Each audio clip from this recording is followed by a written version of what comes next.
This isn't a mistake, Mrs. Harlow. Your card was used to book a suite at the Starlight Hotel for next month. The customer service representative insists, her voice tinged with disbelief. I grip the phone tighter, my knuckles turning white. That's impossible. I haven't made any hotel reservations. The charge is for $1,200, ma'am. It was processed yesterday at 3:42 p.m. My stomach lurches. Yesterday at 3:42 p.m., I was elbow deep in a patient's chest cavity, assisting with open-heart surgery. There's no way I could have made that booking. Can you tell me who made the reservation? I ask, trying to keep my voice steady. I'm sorry, Mrs. Harlow, but I can only discuss that information with the cardholder. I am the cardholder. I snap, frustration bubbling over. The reservation was made under the name Gideon Harlow. The world tilts on its axis. Gideon, my husband, the stay-at-home dad who claims he can barely find time to shower between taking care of our daughter and managing the household. I see. I managed to choke out. Thank you for bringing this to my attention. Please cancel the reservation and flag any future charges from that hotel. I hang up and stare at the wall, my mind racing. My name is Maggie Harlow, and I've just discovered that my husband of 15 years might be leading a double life. The front door slams, jolting me from my thoughts. Lila, my 16-year-old daughter, stomps into the kitchen, her face a storm cloud of teenage angst. Mom, you won't believe what Dad did, she fumes, dropping her backpack on the counter. I brace myself. What happened, sweetie? He forgot to pick me up from soccer practice. Again, I had to bum a ride from Jess's mom. I clench my jaw, anger simmering beneath the surface. Did you try calling him? Lila rolls her eyes. Of course. It went straight to voicemail. He's probably napping again. The air quotes around napping make my heart clench. Has Lila noticed something off about her father's behavior too? I'm sorry, honey. I'll talk to him when he gets home. Don't bother, Lila mutters, grabbing an apple from the fruit bowl. He'll just make up some lame excuse like always. As she retreats to her room, I'm left alone with my thoughts and the damning evidence of that hotel reservation. I pull out my phone and open my banking app, scrolling through recent transactions. My blood runs cold. There, nestled between grocery store purchases and utility bills, are a series of charges I don't recognize. A high-end jewelry store, an upscale restaurant, and now the Starlight Hotel. The pieces start to fall into place, forming a picture I don't want to see. Gideon's sudden interest in his appearance. The late-night work calls from the PDA. The lingering scent of unfamiliar perfume on his clothes. I've been so focused on my career, on being the family's breadwinner, that I've missed the signs right in front of me. The garage door rumbles open, announcing Gideon's arrival. I quickly close the banking app and plaster on a smile as he walks in, looking disheveled but oddly energized. Hey, babe, he says, leaning in for a kiss. I turn my cheek at the last second, his lips grazing my skin. Where were you? I ask, trying to keep my voice neutral. Lila needed a ride home from soccer practice. Gideon's eyes widen for a fraction of a second before he recovers. Oh shit. I completely forgot. I was, helping Daphne with some PDA stuff. Lost track of time. Daphne, the vivacious blonde who always seems to be touching Gideon's arm at school events. My stomach churns. It's fine, I lie. I'm sure Lila understands. Gideon nods, relief washing over his face. He heads upstairs to shower, leaving me alone with the weight of my suspicions. I stare at the phone in my hand, the evidence of Gideon's betrayal burning a hole in my pocket. In that moment, I make a decision. I won't confront him. Not yet. First, I need proof. And when I get it, I'll make sure Gideon Harlow regrets ever taking me for granted. The school gymnasium buzzes with chatter as parents and teachers mill about, discussing fundraisers and upcoming events. I scan the crowd, searching for Gideon. He'd insisted on coming separately, claiming he needed to set up the refreshment table. Now, 30 minutes into the event, he's nowhere to be seen. Maggie, so glad you could make it. I turn to see Daphne sauntering towards me, her perfectly coiffed blonde hair bouncing with each step. My eyes are immediately drawn to her wrist, where a glittering diamond bracelet catches the light. My breath catches. It's identical to the one listed on our credit card statement. Daphne, I manage, forcing a smile. That's a beautiful bracelet. She beams, holding out her arm for inspection. Isn't it gorgeous? It was a gift from a dear friend. The pause before dear friend is minute, but it speaks volumes. I feel sick. It must be quite a friend, I say, struggling to keep my voice light. Those diamonds look expensive. Daphne's smile falters for a moment before she recovers. Oh, you know how it is. Some people just have exquisite taste. Before I can respond, Gideon appears at her side, slightly out of breath. Sorry I'm late, he says, not meeting my eyes. Got held up with the refreshments. I notice a smudge of lipstick on his collar, the exact shade Daphne is wearing. No worries, Daphne chirps, her hand lingering on Gideon's arm a beat too long. I was just admiring Maggie's outfit. Isn't she lovely? Gideon nods absently, his gaze darting around the room. Yeah, sure. Listen, we should probably start the meeting. As they walk away, heads bent close in conversation, I feel a presence at my side. It's Lila, her face a mix of confusion and disgust. Mom, she whispers, did you see that? I nod, unable to speak past the lump in my throat. Dad's being weird, Lila continues. And that Daphne woman is always hanging around him. Do you think? I squeeze her hand, cutting off her train of thought. Let's not jump to conclusions, sweetie. I'm sure there's an explanation.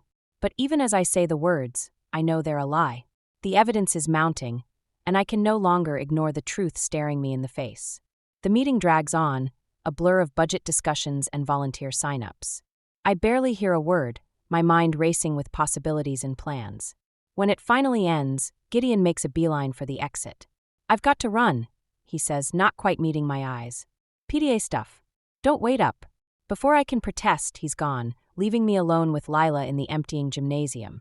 This is bullshit, Lila mutters, kicking at a stray balloon. I'm too drained to chastise her language. Let's go home, honey. As we drive, Lila's words from earlier echo in my head. Dad's being weird. She's noticed too. How long has this been going on? How blind have I been? At home, I pull out my laptop and start digging. Credit card statements, phone records, emails. Anything that might give me concrete proof of Gideon's infidelity. With each discovery, my anger grows, fueled by a sense of betrayal so deep it threatens to consume me. A text from Gideon pings on my phone. Working late. Don't wait up. I stare at the message, my vision blurring with unshed tears.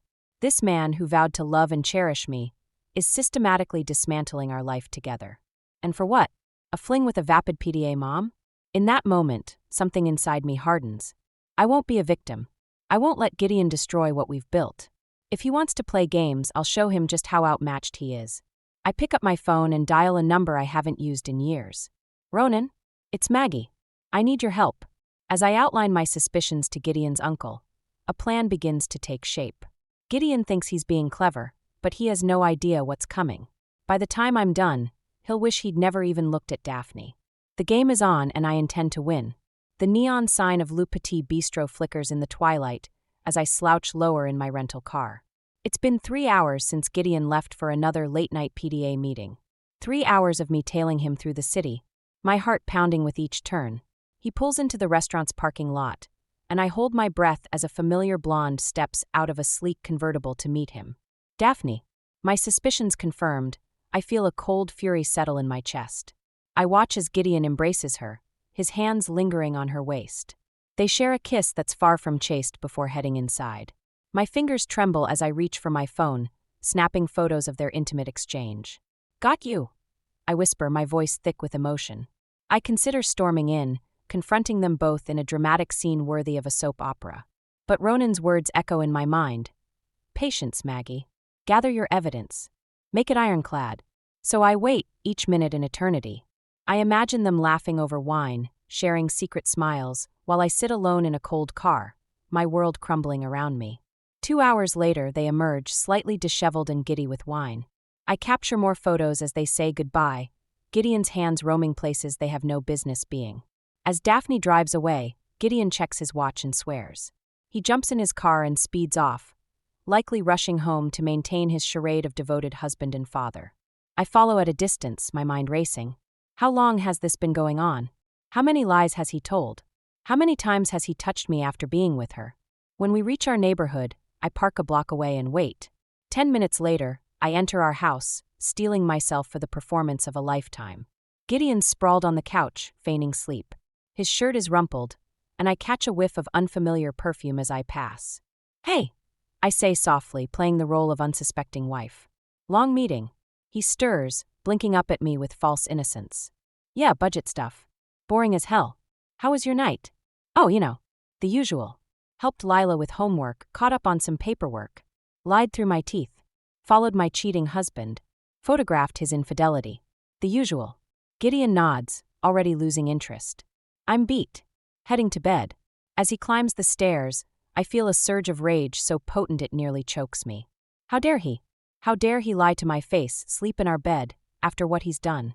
I wait until I hear the shower running before I retreat to my home office. With shaking hands, I upload the photos to my computer, each image a dagger to my heart. There's no denying it now. No explaining it away. The evidence is clear as day on my screen. A soft knock interrupts my thoughts. Lila peeks in, her eyes red-rimmed. Mom, is everything okay? I quickly minimize the photos. Of course, sweetie. Why do you ask? She hesitates, then blurts out. I saw Dad's car at Le Petit Bistro tonight. With Daphne's car. My heart sinks. Oh, Lila. It's true, isn't it? She whispers. He's cheating on you. I consider lying, protecting her from the ugly truth. But looking into her eyes, I see a young woman who deserves honesty. Yes, I admit, my voice barely audible. I'm afraid it is. Lila's face crumples, and I pull her into a fierce hug. We cry together, mourning the loss of the family we thought we had. When the tears subside, Lila pulls back, her jaw set in a determined line that mirrors my own. What are we going to do? I think of the photos on my computer, of Ronan's offer of help, of the righteous anger burning in my veins. We're going to make it right, I tell her, my resolve strengthening. Your father thinks he can have his cake and eat it too, but he's about to learn that actions have consequences. As Lila nods, a mix of sadness and determination in her eyes, I know we're in this together. Gideon's web of lies is about to unravel, and I'll be damned if I let him hurt us any more than he already has. The game has changed. Now, it's not just about exposing the truth. It's about reclaiming our dignity and securing our future. And I'm ready to play for keeps. The photos burn a hole in my pocket as I pace the living room, waiting for Gideon to return from his latest PDA meeting. My hands shake, a mixture of rage and nervous energy coursing through my veins. Lila's upstairs, headphones on, trying to drown out the impending storm. The front door opens and Gideon saunters in, whistling. The sound grates on my nerves like nails on a chalkboard. Hey, babe, he says, leaning in for a kiss. I step back, my skin crawling at the thought of his lips on mine. We need to talk, I say, my voice steely. His brow furrows in feigned concern. Is everything okay? I laugh, a harsh, bitter sound. No, Gideon. Everything is not okay. I pull out the photos, spreading them across the coffee table like a macabre fan of playing cards. Gideon's face drains of color as he recognizes himself and Daphne in various compromising positions. Maggie, I can explain. Save it, I snap. I've heard enough of your lies. He switches tactics, his expression hardening. You followed me? What? You don't trust me now. Trust you? I scoff. You've been cheating on me, spending our money on your mistress, and you have the audacity to talk about trust? Gideon's eyes narrow. Maybe if you weren't so focused on your career, I wouldn't have had to look elsewhere for companionship. The words hit me like a physical blow. Are you seriously blaming me for your infidelity? You're never home, Maggie, he shouts. You're always at the hospital, always putting your patients first. What about me? What about our family? Our family? I seethe. You mean the family you've been lying to? The daughter you've been neglecting while you gallivant around with your PDA floozy. The sound of a door slamming upstairs makes us both flinch. Lila storms down, her face a mask of fury. Is it true? She demands, glaring at Gideon. Have you been cheating on Mom? Gideon's face crumples. Lila, sweetie, it's complicated. It's not complicated, Lila cuts him off. It's simple. You're a liar and a cheat. Before Gideon can respond, the doorbell rings. I open it to find Tessa, Gideon's mother, standing on our porch with a disapproving frown. What's all this commotion? She asks, pushing past me into the house. Her eyes widen as she takes in the scene. The photos on the table, Gideon's guilty face, Lila's tears. What have you done now, Margaret? Tessa snaps, rounding on me. Always stirring up trouble with your accusations. I laugh incredulously. Are you kidding me? Your precious son has been having an affair, and you're blaming me. Tessa waves a dismissive hand. I'm sure it's all a misunderstanding. Gideon would never. It's true, Grandma, Lila interrupts, her voice shaking. Dad's been cheating. We have proof. Tessa blinks, momentarily stunned. Then her face hardens. Well, if that's the case, I'm sure Margaret drove him to it with her obsession with work. A man has needs, you know. The room falls silent, the weight of Tessa's words hanging in the air. I feel something inside me snap. Get out. I say, my voice low and dangerous. Both of you, get out of my house. Gideon starts to protest, but I cut him off. I want you gone by morning. Pack your things and leave. I'll have my lawyer contact you about divorce proceedings. You can't do this, Gideon sputters. This is my home too. Not anymore, I say firmly. You lost that right when you decided to betray us. Tessa grabs Gideon's arm, pulling him towards the door. Come on, darling. You don't need this. You can stay with me until this blows over. As they leave, I catch a glimpse of uncertainty in Gideon's eyes. Good. Let him worry. Let him wonder what's coming next. When the door closes behind them, Lila collapses into my arms, sobbing. I hold her tight, my own tears falling silently. What do we do now, Mom? She whispers. I stroke her hair, my resolve strengthening. We rebuild, sweetheart. We pick up the pieces, and we make a new life for ourselves. One where we don't need to rely on anyone but each other. As I comfort my daughter, my mind races with plans. Gideon thinks this is over, but he has no idea what's coming. With Ronan's help and my own determination, I'll make sure he regrets ever underestimating me. The war has just begun, and I intend to win. The sleek office of Ronan Harlow intimidates me as I sit across from him, my hands clasped tightly in my lap. Gideon's uncle has always been an enigma, wealthy, influential, and decidedly estranged from Tessa and her son. Now he might be my only hope. So Maggie, Ronan says, leaning back in his leather chair. You say Gideon's been unfaithful? I nod, swallowing hard. I have proof. Photos, credit card statements, everything. Ronan's eyes narrow. And you want my help too. What exactly? I want justice. I say, my voice stronger than I feel. I want Gideon to face consequences for what he's done to our family. A slow smile spreads across Ronan's face. I've always liked you, Maggie. You've got fire.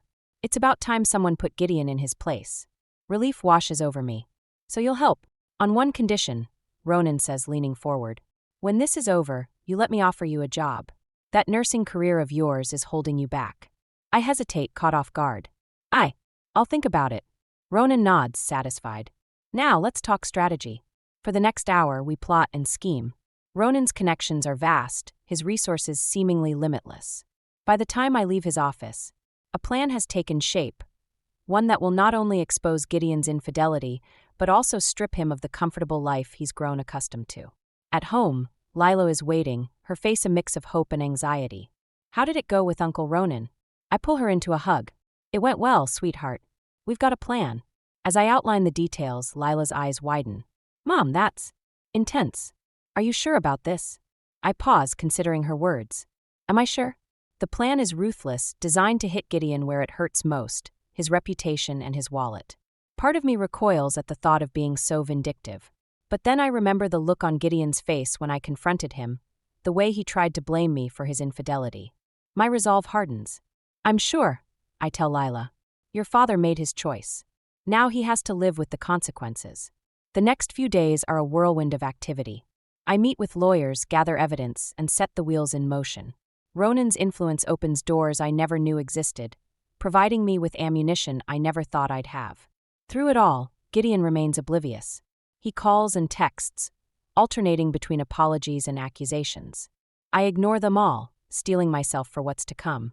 One evening, as Lila and I are going over the final details of our plan, the doorbell rings. My heart races as I open it to find Tessa standing there, her face a mask of disapproval. Margaret, she says coldly. We need to talk. I let her in, bracing myself for another confrontation. But as soon as the door closes, Tessa's facade crumbles. Is it true? She whispers. Has Gideon really been with that woman? The vulnerability in her voice catches me off guard. For a moment, I see past the critical mother-in-law to the hurt and betrayed mother beneath. Yes, I say softly. It's true. Tessa collapses onto the couch, her shoulders shaking with silent sobs. Lila appears in the doorway, her eyes wide with surprise at her grandmother's breakdown. As I watch Tessa cry, a flicker of doubt creeps in. Is this plan too much? Am I letting my anger cloud my judgment? But then I think of Gideon's lies, of the years he's stolen from us, of the trust he's shattered. I think of Lila, forced to grow up too fast because of her father's selfishness. No, I decide. This isn't just about revenge. It's about justice, about reclaiming our lives and our dignity. I sit next to Tessa, placing a hesitant hand on her shoulder. I know this is hard, I say. But things are about to change. For all of us. Tessa looks up, her mascara-streaked face a question mark. What do you mean? I exchange a glance with Lila, who nods encouragingly. Taking a deep breath, I begin to explain our plan. As I speak, I can feel the momentum building. There's no turning back now. Gideon's day of reckoning is coming, and I'll be damned if I'm not the one to bring it about. The game is set. Now it's time to play. The morning Gideon leaves for his PDA retreat dawns bright and clear, a stark contrast to the storm brewing inside me. I watch from the window as he loads his suitcase into the car, whistling cheerfully. If only he knew what awaited him upon his return. Are you sure about this, Mom? Lila asks, her voice trembling slightly. I turn to face my daughter, seeing the mixture of anticipation and fear in her eyes. It's too late to turn back now, sweetheart. Are you ready? She nods, squaring her shoulders. Let's do this. For the next few hours, we're a whirlwind of activity. We pack our essentials, carefully selecting what to take and what to leave behind. Each item feels weighted with memories, some cherished, others now tainted by Gideon's betrayal. As I place the last box in Ronan's waiting SUV, I pause to survey the house that's been our home for the past decade. It looks the same from the outside, but inside it's been hollowed out, much like our family. Everything's set, Ronan says, his voice uncharacteristically gentle. The movers will take care of the rest tomorrow.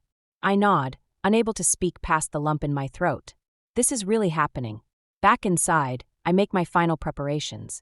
On the dining room table, I arrange the evidence of Gideon's infidelity, credit card statements, phone records, and the damning photos. Beside them, I place a letter I've agonized over for days. Gideon, by the time you read this, Lila and I will be gone. I know about Daphne. I know about the lies, the stolen money, the broken promises. You've made your choice, and now I'm making mine. Don't try to find us. Don't try to explain. It's over. Maggie. P.S. I've taken the liberty of sharing some information with the PDA board and your mother. Enjoy your retreat. My hand shakes as I sign my name. Part of me still can't believe I'm doing this, the rational, forgiving part that's been my cornerstone for so long.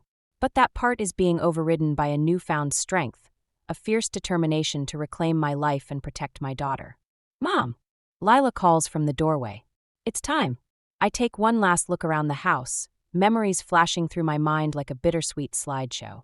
The Christmas mornings, the birthday parties, the quiet evenings that once felt so perfect. All of it now overshadowed by Gideon's betrayal.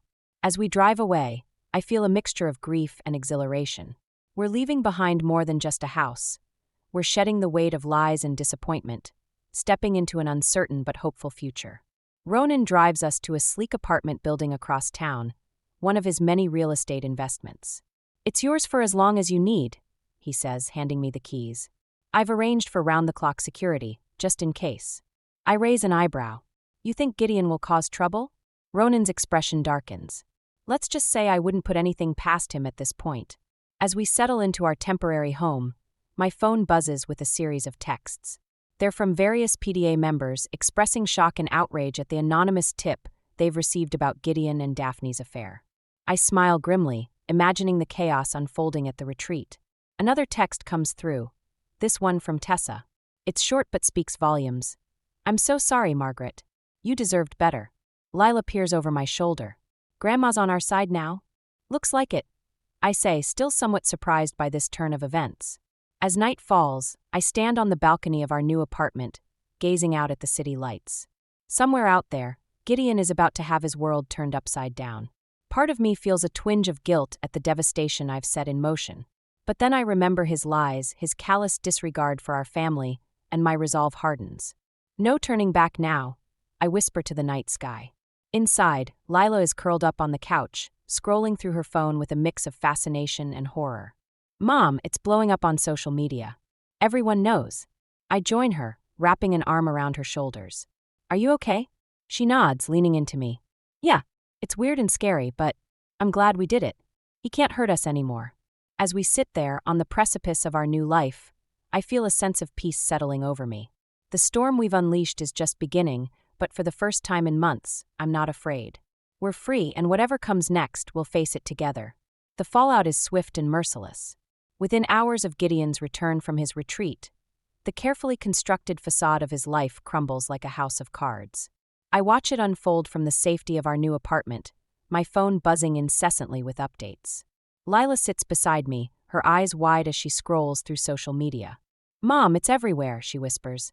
"Everyone's talking about Dad and Daphne." I nod, a mix of satisfaction and sadness washing over me. "How are you holding up, sweetheart?" Lila shrugs, her face a mask of conflicting emotions. "It's weird. I'm angry at Dad, but I also feel kind of sorry for him. Is that crazy?" I pull her close, kissing the top of her head. "No, it's not crazy. It's complicated. We can be angry and still care." My phone rings, it's Ronan. "You might want to turn on the local news," he says without preamble.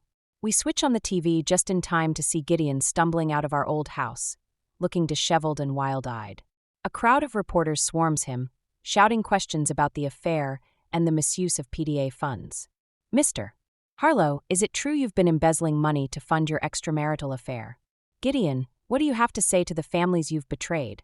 Gideon pushes through the crowd, his face a mask of panic and rage. "No comment. This is all a misunderstanding." The camera pans to reveal Daphne trying to sneak out the back door, only to be confronted by another group of reporters. Her perfectly manicured image is in tatters, mascara streaking down her face as she shields herself from the cameras. Lila turns away, unable to watch anymore. I mute the TV, my heart racing. This is what I wanted, isn't it? To see Gideon face the consequences of his actions? So why do I feel this twinge of guilt? A knock at the door startles us both. I approach cautiously, peering through the peephole. To my surprise, it's Tessa. I open the door, bracing myself for accusations or pleas on Gideon's behalf. Instead, Tessa looks defeated. "May I come in?" she asks, her voice barely above a whisper. I nod, stepping aside to let her enter. Lila eyes her grandmother warily from the couch. Tessa takes a deep breath, her hands trembling slightly. "I owe you both an apology," she says. "I was wrong about Gideon. About everything. I'm so sorry for not believing you, Margaret." The use of my full name, without a hint of condescension, takes me aback. "Thank you, Tessa," I say softly. "That means a lot." She turns to Lila, her eyes brimming with tears. "And you, my dear, can you ever forgive your foolish old grandmother?" Lila hesitates for a moment before standing and embracing Tessa. The sight of them hugging brings a lump to my throat. As we sit together, processing the chaos unfolding around us, my phone buzzes again. It's a text from Gideon. "How could you do this to me? To our family? I'll never forgive you for this." I stare at the message, a wave of anger washing over me. The audacity of him, to play the victim now. "What is it?" Lila asks, noticing my expression. I show her the text. Her face hardens. "He's unbelievable," she mutters. Tessa peers at the message, her lips thinning. "Oh, Gideon," she sighs. "You foolish, selfish boy." In that moment, something shifts. The last vestiges of doubt and guilt evaporate, replaced by a steely resolve. Gideon made his choices, and now he's facing the consequences. We don't owe him anything, not explanations, not forgiveness, not even a response. I delete the message without replying. "So, what happens now?" Lila asks, looking between Tessa and me. I take a deep breath, feeling lighter than I have in months. Now we move forward. We build a new life on our terms. Tessa nods, a hint of her old fire returning to her eyes. "And I'll be there to support you both, every step of the way. If you'll have me." As we sit there, 3 generations of women united by shared pain and newfound strength, I feel a sense of peace settling over me. The storm we've weathered has changed us all, but we've emerged stronger, wiser, and more connected than ever before. Outside, the media frenzy continues. Gideon's carefully constructed world is in shambles. But here, in this quiet apartment, we're building something new. A future free from lies and betrayal, founded on truth and mutual support. The road ahead won't be easy, but for the first time in a long time, I'm excited to see where it leads. 6 months have passed since the day we left Gideon behind, and our world has transformed in ways I never could have imagined. I stand in the kitchen of our new home, a modest but charming house that Ronan helped us secure, watching Lila chat animatedly with her friends in the backyard. She's throwing a small party to celebrate her acceptance into a prestigious summer internship program. The sound of her laughter, so rare in those final months with Gideon, now fills our home regularly. Tessa bustles in, arms laden with trays of snacks for the teenagers. "Margaret, dear, where shall I put these?" The easy familiarity between us still surprises me sometimes. Tessa has become an unexpected pillar of support, her previous criticisms replaced by genuine care and admiration. Over there is fine, Tessa. Thank you, I say, smiling warmly. As I turn back to the window, my phone buzzes. It's a text from Ronan. Turn on the news. Channel 5. With a sense of trepidation, I switch on the small TV in the corner. The headline makes my breath catch. Local man sentenced in PDA embezzlement scandal. There's Gideon, being led out of the courthouse in handcuffs. The reporter's voice fills the room. Gideon Harlow, former stay-at-home dad and PDA treasurer, has been sentenced to 3 years in prison for embezzling over $100,000 from the school's funds. His accomplice and mistress, Daphne Reeves, received 2 years probation and community service. I mute the TV, a complex mix of emotions washing over me. Part of me feels vindicated, seeing Gideon face the consequences of his actions. But there's also a twinge of sadness for the man I once loved, the father of my child. Tessa places a comforting hand on my shoulder. You did the right thing, Margaret. He brought this on himself. I nod, grateful for her understanding. I know. It's just not how I ever imagined our story ending. Endings are just new beginnings in disguise, she says sagely. Look at us. Who would have thought we'd be standing here like this a year ago? Her words ring true. Despite the pain and upheaval, this past year has brought unexpected blessings. My relationship with Lila has deepened, built on a foundation of honesty and mutual respect. I've reconnected with old friends and made new ones, no longer isolated by Gideon's controlling nature. And then there's my career. Taking Ronan up on his job offer was a leap of faith, but it's paid off beyond my wildest dreams. As the head nurse of his new state-of-the-art clinic, I'm able to help more people than ever while still maintaining a healthy work-life balance. The doorbell rings, pulling me from my reverie. It's Ronan, arriving fashionably late as usual. Uncle Ronan, Lila exclaims, rushing to greet him. As I watch them interact, I'm struck by how seamlessly he's integrated into our lives. He's become the positive male role model Lila desperately needed, and a steadfast friend to me. Later, as the party winds down and the last of Lila's friends depart, we gather in the living room. Lila, Tessa, Ronan, and me, our unconventional but fiercely loyal family unit. I propose a toast, Ronan says, raising his glass of sparkling cider, in solidarity with the underage Lila. To new beginnings, unexpected allies, and the strength to forge our own paths. We clink glasses, the simple act feeling like a victory celebration. As I look around at these faces, my daughter, glowing with excitement for her future, Tessa, radiating warmth and acceptance, Ronan, his eyes twinkling with pride, I'm overwhelmed with gratitude. This journey has been painful and challenging, but it's also been transformative. We've emerged stronger, wiser, and more tightly bonded than ever before. As the evening draws to a close and I prepare for bed, I catch sight of myself in the mirror. The woman staring back at me is different from the one who first discovered Gideon's betrayal. She's more confident, more resilient, with a hard-won wisdom in her eyes. I think of the letter I left for Gideon all those months ago, ending with "It's over." I was right, but not in the way I thought. What's over is the chapter of my life defined by his presence, by the need to fit into someone else's narrative. This new chapter? It's just beginning. And for the first time in years, I'm genuinely excited to see where the story goes.